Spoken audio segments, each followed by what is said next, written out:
Hello everyone, doctor Padmanabh Bhat. ಇವತ್ತು ನಾನು ಮಾತಾಡಲಿಕ್ಕೆ ಹೋಗ್ತಾ ಇರುವಂತಹ ವಿಷಯ ಕನ್ವಲ್ಷನ್ಸ್. ನಾನು ಎಪಿಲೆಪ್ಸಿ ಬಗ್ಗೆ ಮಾತಾಡಿದ್ದೀನಿ, ಬಟ್ ಎಪಿಲೆಪ್ಸಿ ಅನ್ನೋದು ಒಂದು ಬೇರೆ ಎಂಟಿಟಿ. ಅದು ಹೇಗೆ ಅಂತ ನಿಮಗೆ ನಾನೀಗ ಹೇಳ್ತೀನಿ, ಸ್ವಲ್ಪ ಎಕ್ಸ್ಪ್ಲೇನ್ ಮಾಡೋಕ್ಕೆ ಪ್ರಯತ್ನ ಮಾಡ್ತೀನಿ. ಕನ್ವಲ್ಷನ್ ಅಂದರೆ ಇಡೀ ಬಾಡಿ ಅಥವಾ ಕೆಲವು parts of the body shake ಆಗೋದು, ಬಾಡಿ ಶೇಕ್ ಆಗೋದು. ಎಪಿಲೆಪ್ಸಿನಲ್ಲಿ ಇಡೀ ಬಾಡಿ ಶೇಕ್ ಆಗಿ ಕಣ್ಣೆಲ್ಲ ಮೇಲೆ ಹೋಗಿ ಜೊಲ್ಲು ಸುರಿಸೋದು ಇತ್ಯಾದಿ ಎಲ್ಲ ಆಗ್ಬೋದಲ್ವಾ. ಆದರೆ ಈ ಕನ್ವಲ್ಷನ್ಸ್ ಅನ್ನೋದು ಬ್ರೈನಿಗೆ ಸಂಬಂಧಪಟ್ಟಿದ್ದು ಮಾತ್ರ ಅಲ್ಲ. ಎಪಿಲೆಪ್ಸಿ ಬ್ರೈನಿಗೆ ಸಂಬಂಧಪಟ್ಟಿದ್ದು, abnormal electrical activity in the brain. ಆದರೆ ಕನ್ವಲ್ಷನ್ಸು ಬೇರೆ ಕಾರಣಕ್ಕೂ ಬರ್ಬೋದು. ಕನ್ವಲ್ಷನ್ಸ್ ಅಂದ್ರೂ ಬಾಡಿದು ಮಸಲ್ಸ್ ಒಂದು ಸರ್ತಿ ಇದಾಗೋದು, ಮಸಲ್ಸ್ ಕಂಟ್ರ್ಯಾಕ್ಟ್ ಆಗೋದು, ರಿಲ್ಯಾಕ್ಸ್ ಆಗೋದು, ಕಂಟ್ರ್ಯಾಕ್ಟ್ ಆಗೋದು, ರಿಲ್ಯಾಕ್ಸ್ ಆಗೋದು. ಹಾಗೆಯೇ ಇಡೀ ಬಾಡಿಗೆ ಬಂದಾಗ ಕೆಲವು ಸರ್ತಿ ಕನ್ವಲ್ಷನ್ಸು ಇಡೀ ಬಾಡಿಗೆ ಬರದೆ ಕೇವಲ ಕೆಲವು ಪಾರ್ಟಿಗೆ ಮಾತ್ರ ಸೀಮಿತ ಆಗ್ಬೋದು. ಐಬಾಲ್ಸ್ ಮಾತ್ರ ರೋಲ್ ಆಗ್ಬೋದು, ಎಂಗ್ಸೈಟಿಯಲ್ಲಿ ಎದುರು ಬಿಡ್ತಾ ಇರ್ಬೋದು, ಅಥವಾ ಒಂದು ಕಡೆ ಸ್ಟೇರ್ ಮಾಡ್ತಾ ಇರ್ಬೋದು. ಹೀಗೆ ಹಲವಾರು ಕಾರಣಗಳಿವೆ. ಬಟ್ ಸಾಮಾನ್ಯವಾಗಿ ಕನ್ವಲ್ಷನ್ಗಳು febrile convulsions, for example febrile convulsion ಅಂದರೆ ಫೀವರ್ ಜಾಸ್ತಿ ಆಗಿಬಿಟ್ಟು, ಜ್ವರ ಜಾಸ್ತಿ ಆಗಿಬಿಟ್ಟು, ಜ್ವರ ತಲೆಗೆ ಏರ್ತು ಅಂತ ಹೇಳ್ತಾರಲ್ವ, ಹಾಗೆ ಜ್ವರ ಜಾಸ್ತಿ ಆಗಿಬಿಟ್ಟು ಕನ್ವಲ್ಷನ್ಸ್ ಬರಲಿಕ್ಕೆ ಶುರುವಾಗುತ್ತೆ. ಇದು ಸಾಮಾನ್ಯವಾಗಿ ಚಿಕ್ಕ ಮಕ್ಕಳಲ್ಲಿ ನಾವು ನೋಡ್ತೀವಿ. ಇಡೀ ಮೈಯೆಲ್ಲ ಒಂಥರ ಶೇಕ್ ಆಗಿಬಿಟ್ಟು ಮಗು ಸ್ವಲ್ಪ ಹೊತ್ತು ಪ್ರಜ್ಞೆ ತಪ್ಪದಂಗೆ ಇರುತ್ತೆ. ಸ್ವಲ್ಪ ಬಟ್ಟೆ ಎಲ್ಲ ಸಡ್ಲ ಮಾಡಿ ಮುಖಕ್ಕೆಲ್ಲ ನೀರು ಸಿಂಪಡಿಸಿದರೆ ಅದು ಸರಿ ಹೋಗುತ್ತೆ. ಸೊ ಫೆಬ್ರೈಲ್ ಕನ್ವಲ್ಷನ್ ಅನ್ನೋದು ಸಾಧಾರಣ ಮಟ್ಟಿಗೆ ಕಾಮನ್ ಆಗಿ ಬರುತ್ತೆ. ಅದು ಮಕ್ಕಳಲ್ಲಿ, ವಿಶೇಷತಃ ಮಕ್ಕಳಲ್ಲಿ ಕಾಣಿಸ್ಕೊಳ್ಳುತ್ತೆ ಫೆಬ್ರೈಲ್ ಕನ್ವಲ್ಷನ್ಸು. ಬೇರೆ ಯಾವ ಕಾರಣ ಇದೆ ಕನ್ವಲ್ಷನ್ ಬರಲಿಕ್ಕೆ? Calcium deficiency. ಕ್ಯಾಲ್ಶಿಯಂ ತುಂಬ ಕಮ್ಮಿ ಆದಾಗ ಕೆಲವು ಸರ್ತಿ ಮಸಲ್ಸು ಟ್ವಿಚ್ ಆಗಲಿಕ್ಕೆ ಶುರುವಾಗುತ್ತೆ. ಮಸಲ್ಸ್ ಟ್ವಿಚ್ ಅಂತ ಅಂದರೆ ಮಸಲ್ಲು ಇಡೀ ದೇಹದ ಮಸಲ್ಸ್ ಆಗಬೇಕು ಅಂತೆಲ್ಲ, ಕೆಲವು ಸರ್ತಿ ಬರೀ ತುಟಿಯ ಮಸಲ್ಸು ಹೀಗೆ ಈ ಥರ ಆಗ್ಬೋದು, ಅಥವಾ ಕಣ್ಣಿನದು ರೆಪ್ಪೆ ಪಟ ಅಂತ ಹೊಡಿಬೋದು. ಸೊ ಹಾಗೆ ಕನ್ವಲ್ಷನ್ಸು ಬರ್ಬೋದು, ಫೆಬ್ರೈಲ್ ಕನ್ವಲ್ಷನ್ಸ್ ಅಂತ. ಆಮೇಲೆ ಇನ್ಯಾವ ಕಾರಣ ಇದೆ? ಹೈಪರ್ ಗ್ಲೈಸೀಮಿಯಾ, ತುಂಬ ದೇಹದಲ್ಲಿ ಶುಗರ್ ಜಾಸ್ತಿ ಆದ್ರೂ ಕನ್ವಲ್ಷನ್ಸ್ ಬರ್ಬೋದು, ಅಥವಾ ತೀರಾ ಶುಗರು ಕಮ್ಮಿ ಆದರೂ ಹೈಪೋಗ್ಲೈಸೀಮಿಯಾದಲ್ಲಿ ಕೂಡ ಕನ್ವಲ್ಷನ್ಸ್ ಬರ್ಬೋದು. ಸೊ ಹೀಗೆ. ಆಮೇಲೆ ಕೆಲವು ಔಷಧಿಗಳ ಸೈಡ್ ಇಫೆಕ್ಟು, ಕೆಲವು ಸರ್ತಿ ಔಷಧಿಗಳು ತಗೊಂಡು ಸೈಡ್ ಇಫೆಕ್ಟು ಆ ಥರ ಬರ್ಬೋದು. ಅದರ ಅಪೋಸಿಟ್ಟು, ಕೆಲವು ಔಷಧಿ ದಿವಸ ತಗೊಳ್ತಾ ಇರ್ತಾರೆ, ಆದರೆ ಒಂದು ದಿವಸ 2 ದಿವಸ ಬಿಟ್ಬಿಡ್ತಾರೆ, ಮರೆತು ಹೋಗ್ತದೆ, ಆವಾಗಲೂ ಕನ್ವಲ್ಷನ್ಸ್ ಬರ್ಬೋದು. ಸೊ ಔಷಧಿಗಳು ಸರಿಯಾಗಿ ತಗೊಳ್ಳಿಲ್ಲ ಅಂದರೂ ಬರ್ಬೋದು, ಅಥವಾ ಕೆಲವು ಔಷಧಿಗಳ ಸೈಡ್ ಇಫೆಕ್ಟ್ ಅಂತ ಬರ್ಬೋದು. ಹೀಗೆ ಕನ್ವಲ್ಷನ್ ಅಥವಾ ಕನ್ವಲ್ಷನ್ಗೆ ಕನ್ನಡದಲ್ಲಿ ಸರಿಯಾದ ಶಬ್ದ ಸಿಗಲಿಲ್ಲ ನನಗೆ. ಅಂದರೆ ಮಾಂಸಖಂಡ ಕಂಟ್ರಾಕ್ಷನ್, ಅದು ಸಂಕುಚನ ವಿಕಸನ ಫಾಸ್ಟಾಗಿ ಆಗ್ತಾಯಿದ್ರೆ ಇದನ್ನು ಕನ್ವಲ್ಷನ್ಸ್ ಅಂತ ಹೇಳ್ತೀವಿ. ಸೊ ಹೀಗೆ ಕನ್ವಲ್ಷನ್ಸು ಎಲ್ಲರಲ್ಲೂ ಬರ್ಬೋದು. ಹೆಣ್ಣು ಮಕ್ಕಳಲ್ಲಿ ಕನ್ವಲ್ಷನ್ಸು ಸ್ವಲ್ಪ ಕಾಮನ್ ಆಗಿ ಬರ್ತದೆ.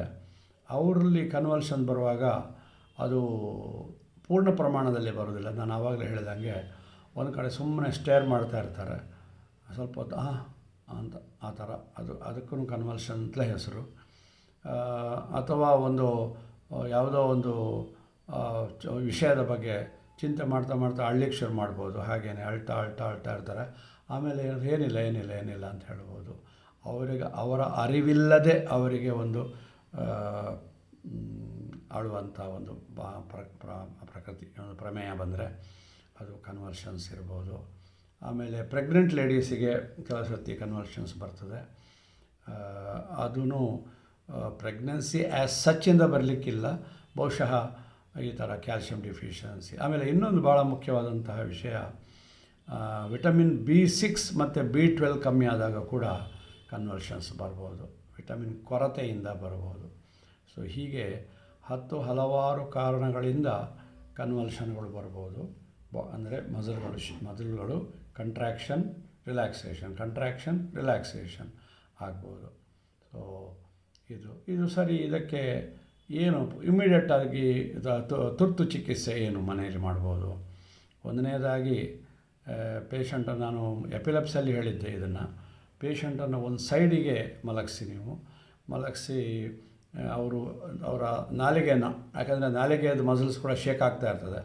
ಸೊ ಒಂದು ಸ್ಪೂನ್ ತಗೊಂಡು ಅದನ್ನು ಪ್ರೆಸ್ ಮಾಡಿ ಇಟ್ಕೊಳ್ಳಿ, ಸೈಡಿಗೆ ಮಲ್ಕೊಳ್ಳಿ. ಏನಾದರೂ ವಾಟರ್ ಫ್ರಾತ್ ಏನಾದರೂ ಬರೋದಿದ್ದರೆ ಈಚೆ ಬರಲಿ ಆ ಮೊಮೆಂಟಲ್ಲಿ. ಆಮೇಲೆ ಒಂದು ಸರ್ತಿ ನೀರು ರಭಸವಾಗಿ ತಣ್ಣೀರು ಮುಖಕ್ಕೆ ಪ್ರೋಕ್ಷಣೆ ಮಾಡಿ ಜೋರಾಗಿ ಸಿಂಪಡಿಸಿ ಅದು ಮಾಡಿ. ಆಮೇಲೆ ಕಾರಣಗಳು ಆಮೇಲೆ ಗೊತ್ತಾಗ್ತದೆ, ಆ ಕೂಡಲೇ ಕಾರಣಗಳು ಗೊತ್ತಾಗಲ್ಲ. ಅವರಿಗೆ ಫಿಸಿಕಲ್ ಇಂಜುರಿ ಆಗದಂಗೆ ನೋಡಿಕೊಳ್ಳಿ. ಅವರೀಗ ನೋಡ್ತಾ ಇದ್ದಂಗೆ ಹಿಂಗೆ ಡ್ರೂಲ್ ಆಗ್ತಾ ಇದ್ದಾಗ ನೀವೇನೋ ನೋಡ್ತಾ ಇದ್ದರೆ ಕೂಡಲೇ ಅವ್ರನ್ನ ಎಬ್ಬಿಸಿ ಹಾಸಿಗೆ ಮೇಲೆ ಅಥವಾ ನೆಲದ ಮೇಲೆ ಸೈಡಿಗೆ ಮಲಗಿಸಿ. ಅದು ಬಹಳ ಮುಖ್ಯವಾದಂತಹ ಇದು, ಯಾಕಂದರೆ ಇಲ್ಲಾಂದರೆ ಬೇರೆ ಡ್ಯಾಮೇಜ್ಗಳೆಲ್ಲ ಆಗ್ತದೆ. ಸೊ ಅದನ್ನು ಮಾಡಿ. ಆಮೇಲೆ ಸ್ವಲ್ಪ ಹೊತ್ತಾದಮೇಲೆ ಅವ್ರಿಗೆ ಎಚ್ಚರ ಆಗ್ತದೆ, ಎದ್ದು ಕೂತ್ಕೊಂಡು ನನಗೇನಾಗಿತ್ತು ಅಂತ ಅವರೇ ಕೇಳ್ತಾರೆ. ಬಿಕಾಸ್ ಇದು ವಾಲಂಟ್ರಿಯಾಗಿ ಯಾರೂ ಮಾಡಲ್ಲ, ತಮಗೆ ಗೊತ್ತಿದ್ದ ಹಾಗೆ ಅವರು ಮಾಡಲ್ಲ, ಅದು ಗೊತ್ತಿಲ್ಲದೆ ಆಗಿರುತ್ತೆ. ಸೊ ಏನಾಗಿಲ್ಲ, ಸ್ವಲ್ಪ ಶೇಕಿಂಗ್ ಆಯಿತು, ಬಾಡಿಯೆಲ್ಲ ಶೇಕ್ ಆಯಿತು ಒಂದು ಸರ್ತಿ ಹಾಗೆ ಅಂತ. ಆಗ ಅವರೇ ಜ್ಞಾಪಿಸ್ಕೊಳ್ತಾರೆ, ನಾನು ಈ ಮಾತ್ರೆ ತೊಗೊಂಡಿಲ್ಲ ಇವತ್ತು ಅಂತ ಹೇಳ್ಬಿಟ್ಟು ಅವರೇ ಹೇಳ್ಬೋದು, ಅಥವಾ ಅವರ ಮನೆಯವರು ಹೇಳ್ಬೋದು. ಚಿಕ್ಕ ಮಗುವಿಗೆ ನಾರ್ಮಲಾಗಿ ನೀವು ಯಾರಿಗಾದರೂ ಕನ್ವಲ್ಷನ್ಸ್ ಬಂದು ಹಾಗೆ ಶೇಕ್ ಆಗ್ತಾಯಿದ್ರೆ ಫಸ್ಟು ಹಣೆ ಮುಟ್ಟಿ ನೋಡಿ, ಜ್ವರ ಇದೆಯಾ ಅಂತ ನೋಡಿ, ಅದನ್ನು ಫಸ್ಟ್ ರೂಲ್ ಔಟ್ ಮಾಡಿ. ಯಾಕಂದರೆ ಫೆಬ್ರೈಲ್ ಕನ್ವಲ್ಷನ್ಸ್ ಕಾಮನ್ ಆಗಿ ಬರುವಂಥದ್ದು ಫೆಬ್ರೈಲ್ ಕನ್ವಲ್ಷನ್ಸು, ಬಾಕಿದೆಲ್ಲ ಆಮೇಲೆ ಬರ್ತದೆ. ಆಮೇಲೆ ಡಯಾಬಿಟಿಸ್ ಪೇಷಂಟ್ ಅಂತ ಆಮೇಲೆ ಕೇಳ್ಕೊಳ್ಳಿ ಎಚ್ಚರ ಆದಮೇಲೆ, ಮಾತ್ರೆ ತಗೊಂಡಿದ್ದಾರಾ ಇಲ್ವೋ, ಅಥವಾ ಇವತ್ತು ಬೆಳಗ್ಗೆ ಎದ್ದು ಏನು ತಿನ್ನದೆ 10-11 ಗಂಟೆ ಆದರೆ ಬೆಳಗ್ಗೆ ತಿನ್ನದೇನೆ ಇದ್ರೋ ಏನೋ. ಸೊ ಅದನ್ನೆಲ್ಲ ಈ ಹಿಸ್ಟ್ರಿಯನ್ನು ಸರಿಯಾಗಿ ಕೇಳಿಸ್ಕೊಳ್ಳಿ. ಹಿಸ್ಟ್ರಿ ಟೇಕಿಂಗ್, ಮತ್ತೆ ನಾನು ಹೇಳ್ತಾ ಇದ್ದೀನಿ, ನಮ್ಮ ಮೆಡಿಸಿನಲ್ಲಿ ಪ್ರಾಪರ್ ಹಿಸ್ಟ್ರಿ ಟೇಕಿಂಗ್ನಲ್ಲೇ ಅರ್ಧ ಡಯಾಗ್ನೋಸಿಸ್ ಮಾಡ್ಬೋದು. ಪೇಷಂಟದ್ದು ಬಾಯಿ ಬಿಡಿಸ್ಲಿಕ್ಕೆ ಪ್ರಯತ್ನ ಮಾಡಬೇಕು, ಬೇರೆ ಬೇರೆ ಪ್ರಶ್ನೆ ಕೇಳಿಬಿಟ್ಟು. ಅಂದರೆ ಬೇರೆ ಅಂದರೆ ಬಾಯಿಗೆ ಬಂದದಲ್ಲ, ಆ ಸ್ಥಿತಿಗೆ ಸಂಬಂಧಪಟ್ಟಂತಹ ಪ್ರಶ್ನೆಗಳನ್ನು ಕೇಳಿ ಉತ್ತರ ಆಟೋಮೆಟಿಕ್ಕಾಗಿ ಸಿಗ್ತದೆ, ಡಯಾಗ್ನೋಸಿಸ್ ಆಟೋಮೆಟಿಕ್ಕಾಗಿ ಮಾಡ್ಬೋದು. ಕ್ಯಾಲ್ಶಿಯಂ ಡಿಫಿಷಿಯನ್ಸಿ ಇರೋರಿಗೆ ನನಗೆ ಎಷ್ಟೋ ಅನುಭವ ಈ ಥರ ಆಗಿದೆ. ಮನೆಯಲ್ಲಿದ್ದರೆ ಇದ್ದಕ್ಕಿದ್ದ ಕೈಕಾಲೆಲ್ಲ ಒದಲಕ್ಕೆ ಶುರು ಮಾಡಿದರು, ಆಮೇಲೆ ಸರಿ ಹೋದರು. ಆದ್ರೂ ಏನೋ ಒಂಥರ ಕೈಕಾಲು ಸ್ಟಿಫಾಗಿ ಇಟ್ಕೊಳ್ತಾರೆ ಅಂತ. ಆವಾಗ ನಾನೊಂದು ಕ್ಯಾಲ್ಶಿಯಂ ಇಂಜೆಕ್ಷನು, ಇಂಟ್ರಾವೀನಸ್ಸೋ ಇಂಟ್ರಾಮಸ್ಕ್ಯುಲರೋ ಒಂದು ಕ್ಯಾಲ್ಶಿಯಂ ಇಂಜೆಕ್ಷನ್ ಹಾಕ್ತೀನಿ. ಅದು ಹಾಕಿದ ತಕ್ಷಣ ಎಲ್ಲ ಸರಿ ಹೋಗ್ಬಿಡ್ತದೆ. So calcium deficiency. ಆಮೇಲೆ B12 ಅಥವಾ B6 ಇಂಜೆಕ್ಷನ್ಗಳು ಅಥವಾ ನ್ಯೂರೋಬಯಾನ ಎಲ್ಲನೂ ಇರುವಂಥದ್ದು, B1 B3 B6 B12 ಎಲ್ಲ ಇರುವಂಥದ್ದು ನ್ಯೂರೋಬಯಾನ್ ಇಂಜೆಕ್ಷನ್ ಅಂತ ನೀವು ಕೇಳಿರ್ಬೋದು. ಅದನ್ನು ಕೊಟ್ಟಾಗ ಕನ್ವಲ್ಷನ್ಸ್ ಎಲ್ಲ ಸ್ಟಾಪ್ ಆಗ್ತದೆ. ಸೊ ಹೀಗೆ ಕಾರಣಗಳನ್ನು ಕಂಡುಹಿಡಿಯಿರಿ, ಅದಕ್ಕೆ ಅವರ ಹಿಸ್ಟ್ರಿ ಇಂಪಾರ್ಟೆಂಟು, ಕೇಳಿಸ್ಕೊಳ್ಳಿ, ಅವರ ದೈನಂದಿನ ಚಟುವಟಿಕೆಗಳ ಬಗ್ಗೆ ಇದು ಮಾಡಿ. ಮಕ್ಕಳಾದರೆ ಹಿಂದಿನ ದಿವಸ ಸ್ಪೋರ್ಟ್ಸ್ ಆ್ಯಕ್ಟಿವಿಟೀಸ್ ತುಂಬ ಮಾಡಿದರೆ ಆವಾಗ ಏಕ್ದಮ್ ಹೈಪೋಗ್ಲೈಸೀಮಿಯಾ ಆಗುತ್ತೆ. ಅದಕ್ಕೆ ಸರಿಯಾಗಿ ತಿಂದಿರಲ್ಲ, ಬಂದು ಸುಸ್ತಾಗಿ ಮಲ್ಕೊಂಡ್ಬಿಟ್ಟಿರ್ತಾರೆ, ರಾತ್ರಿದು ಊಟ ಸ್ಕಿಪ್ ಮಾಡ್ಕೊಂಡಿರ್ತಾರೆ, ಬೆಳಿಗ್ಗೆ ಎದ್ದು ಹಲ್ಲು ಉಜ್ಜಕ್ಕೆ ಹೋಗುವಾಗ ಹಾಗೇನೆ ದಡಾಲ ಬಿದ್ದುಬಿಟ್ಟು ಕೈಕಾಲ ಒದಲಕ್ಕೆ ಶುರು ಮಾಡ್ಬೋದು. ಕೂಡಲೇ ಒಂದು 2 ಚಮಚ ಸಕ್ಕರೆ ಬಾಯಿಗೆ ಹಾಕಿದರೆ ಸರಿ ಹೋಗುವುದು. ಅದು ಪ್ರಾಬಬ್ಲಿ ಶುಗರ್ ಲೆವೆಲ್ ಕಮ್ಮಿ ಆಗಿಬಿಟ್ಟು ಮಗುವಿಗೆ ಆಗಿರುವಂಥ ಚಾನ್ಸಸ್ ಇದೆ. ಸೊ ಕ್ಯಾಲ್ಶಿಯಂ ಕೊರತೆ, ಶುಗರ್ ಕಮ್ಮಿ ಆಗೋದು ಅಥವಾ ಹೈಪರ್ ಶುಗರ್ ಜಾಸ್ತಿ ಆಗೋದು, ಹೀಗೆ ಹಲವಾರು ಕಾರಣಗಳಿಂದ ಕನ್ವಲ್ಷನ್ಸ್ ಬರ್ತದೆ. ಎಗೇನ್ ಕನ್ವಲ್ಷನ್ಗೆ ಒಂದು ಶಬ್ದ ನನಗೆ ಸಿಗಲಿಲ್ಲ, ಮತ್ತೆ ಹೇಳ್ತಾ ಇದ್ದೀನಿ. ಕೈಕಾಲು ಒದರುವುದು ಅಂತ ಹೇಳ್ಬೋದು, ಕೈಕಾಲು ಒದರಲೇಬೇಕಾಗಿಲ್ಲ. ಮತ್ತು ನಾನು ಹೇಳಿದ್ನಲ್ಲ, ಸ್ಟೇರಿಂಗ್ ಮಾಡ್ತಾ ಇರ್ಬೋದು ಅಥವಾ ವಿಂಕ್ ಮಾಡ್ತಾ ಇರ್ಬೋದು, ಕಣ್ಣು ಹೀಗೆ ಮಾಡ್ತಾನೇ ಇರ್ಬೋದು. ಸೊ ಹೀಗೆ ಕನ್ವಲ್ಷನ್ಗೆ ಸರಿಯಾದಂತಹ ಒಂದು ಕನ್ನಡ ಶಬ್ದ ಸಿಗಲಿಲ್ಲ. ನಿಮಗೇನಾದ್ರು ಸಿಕ್ಕಿದರೆ ನನಗೆ ಹೇಳಿ. ಕನ್ನಡ ಪಂಡಿತರುಗಳು ಇರ್ಬೋದು ನನ್ನ ವೀಕ್ಷಕರಲ್ಲಿ, ಅವರು ನನಗೆ ಅದನ್ನು ದಯವಿಟ್ಟು ಕಮೆಂಟ್ ಬಾಕ್ಸಲ್ಲಿ ಹಾಕಿ ಕಳಿಸಿ, ನಾನು ತಿಳ್ಕೊಳ್ತೀನಿ. ಸೊ ಹೀಗೆ ಇವತ್ತಿನ ಈ ಟಾಪಿಕ್ಕು ಕನ್ವರ್ಷನ್ ಅದು ಭಾಳ ಚಿಕ್ಕ ಟಾಪಿಕ್ಕು. ಯಾಕೆಂದರೆ ಎಪಿಲೆಪ್ಸಿಯಲ್ಲಿ ನಾನು ತುಂಬ ಮಾತಾಡಿದ್ದೀನಿ. ಬ್ರೈನ್ ಟ್ಯೂಮರ್ ಇರ್ಬೋದು, ಬ್ರೈನಲ್ಲಿ ಬೇರೆ ಅದು abnormal electrical activity in the brain due to so many causes ಅಂತ ಹೇಳಿದ್ದೆ ನಾನು. ಹಾಗಾಗಿ ಎಪಿಲೆಪ್ಸಿಗೆ ಹಲವಾರು ಕಾರಣಗಳಿವೆ. ಇದಕ್ಕೆ ಲಿಮಿಟೆಡ್ ಕಾರಣಗಳು, ಬಟ್ ಇದು ಏನು ಡ್ಯಾಮೇಜ್ ಆಗುವಂಥದ್ದಲ್ಲ, ಪರ್ಮನೆಂಟ್ ಡ್ಯಾಮೇಜ್ ಆಗುವಂಥ ಕಾಯಿಲೆ ಏನಲ್ಲ. ವ್ಯಾರಸ್ ಎಪಿಲೆಪ್ಸಿಯಲ್ಲಿ ನೀವು ಅದಕ್ಕೆ ಪರ್ಮನೆಂಟಾಗಿ ಮಾತ್ರೆ ತಗೊಳ್ಬೇಕಾಗತ್ತೆ. ಆವಾಗಲೇ ಕೆಲವರಿಗೆ ಅನುಭವ ಇರ್ಬೋದು.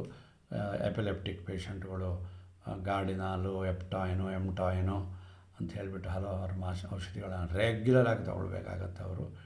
ಅದು ಅದಕ್ಕೆ ಮೀಸಲಾಗಿರುವಂತಹ ಒಂದು ಮಾತ್ರೆಗಳನ್ನು ತಗೊಳ್ಬೇಕು ಅವರು ವಿದೌಟ್ ಫೇಲ್. ವೆರಸ್ ಕನ್ವಲ್ಷನ್ಸಲ್ಲಿ ಆ ಪೀರಿಯಡ್ಗೆ ಒಂದಷ್ಟು ಬಿ ಕಾಂಪ್ಲೆಕ್ಸು, ಕ್ಯಾಲ್ಶಿಯಮ್ಮು ಇತ್ಯಾದಿ ತಗೊಂಡ್ರೆ ಸರಿ ಹೋಗ್ಬೋದು. ಇಷ್ಟು ಹೇಳಿ ನನ್ನ ಇವತ್ತಿನ ಈ ವಿಷಯವನ್ನು ಮುಗಿಸ್ತಾ ಇದ್ದೀನಿ. ಜೈ ಹಿಂದ್.